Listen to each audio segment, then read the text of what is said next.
What's up, guys? Wasn't expecting that video to really go anywhere yesterday, so had a couple of people ask me to show the setup on it, so I figured I'd just do that real quick. It's kind of cold out here, so I'm gonna try to hurry this up. It's not gonna be a long video. This is really just a short and sweet kind of setup video. So it's 94 Z28, 231,000 miles on the bottom end. Heads are cleaned up. It's got a 237, 235 cam in it, or 227, 235 cam in it. 80-pound Deka injectors, LS computer, 4X setup with using the OptiSpark as a distributor only, using a factory crank sensor from a 9697 setup. Non-intercooled T76 Turbo with a 60 mil wastegate. So I'll go ahead and just show you everything, what I had to do. The manifolds bolt on just fine. They're just shorty headers on this side, and they, you can reach every one of the plugs and all that stuff pretty good. Excuse my mess, I really got to clean this thing up. The header bolts I highly recommend, actually, for any header bolt, if you're just going to use even long tube headers. ARP 100-1100, I believe is the part number. They have a small head on them right there, and then they're 1 inch long. So I got a hole drilled in my oil filled cap right there, because the vent tube back there is my oil drain, oil return for my turbo. So, but I had to vent to atmosphere. So again, 76 millimeter turbo, non-intercooled, around 8 pounds. Here's the scavenge pump here, or sump pump, whatever you want to call it. It's a marine fuel pump. It literally just comes on with the ignition. I gotta clean this wiring up too. Into MB box. This is a two-step, not a big deal. I can do flat foot shifting with it. Got your meth injection here. I have it disconnected at the bottom. It's literally just the AEM pump and then that nozzle right there and a Hobbs switch that comes on at like 4 psi.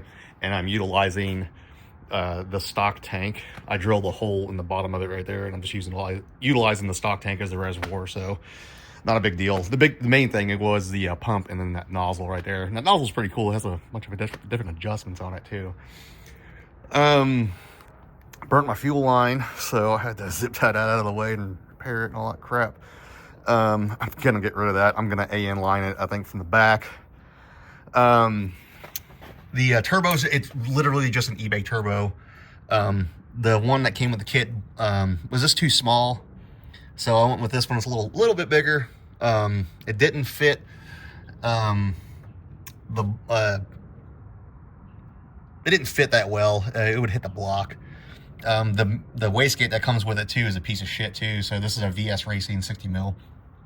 The downpipe, I had to make it myself. Again, it's tight. I had to dent it right there. Focus. There we go. I had to dent it right there with a hammer, but I wrapped it and stuff, so I don't really care. Just made that out of pie cuts and stuff. Let me see if I can crawl under here and show you guys underneath it. Oh, man. So that's how the turbo sits right there. It's pretty close to the radiator fan, and then there's my piping and stuff, and it just goes right up to where the cold air intake would be. There's my Hobbs switch right there. Again, it's disconnected right now. There's the wire. I was just doing some testing with it. AEM pump is right here, up there somewhere. But yeah, it fits pretty good right there. It fits where the stock air pump would go. So it's a nice little fit.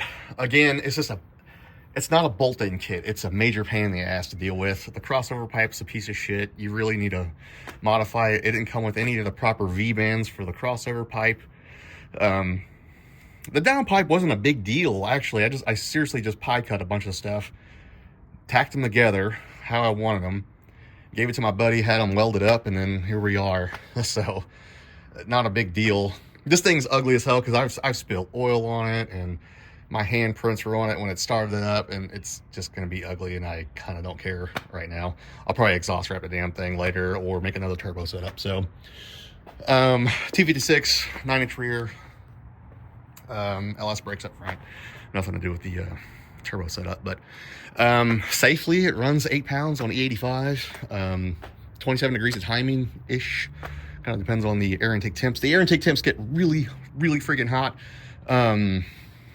Just fair warning if you're not undercooled. I've got the stock IAT, and then I bought an aftermarket. It's down here.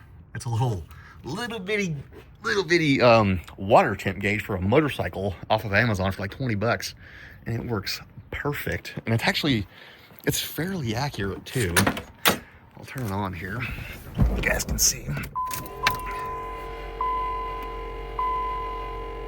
63 degrees. That's the oil pump right there.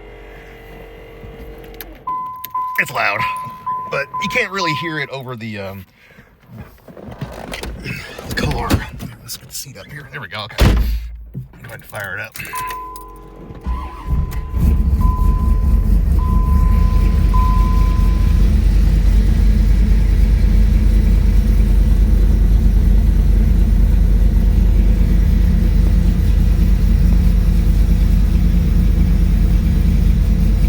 Cold start too. I just rolled it out of the garage, so.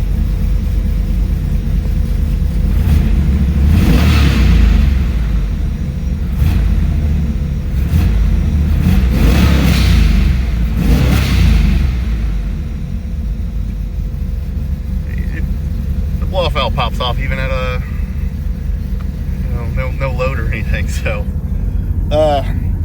That's pretty much it with the setup here. Just a dirty old car. Questions, comments, concerns, issues, leave them down below. Like, subscribe, do all that YouTuber stuff, and I'll catch you guys in the next one.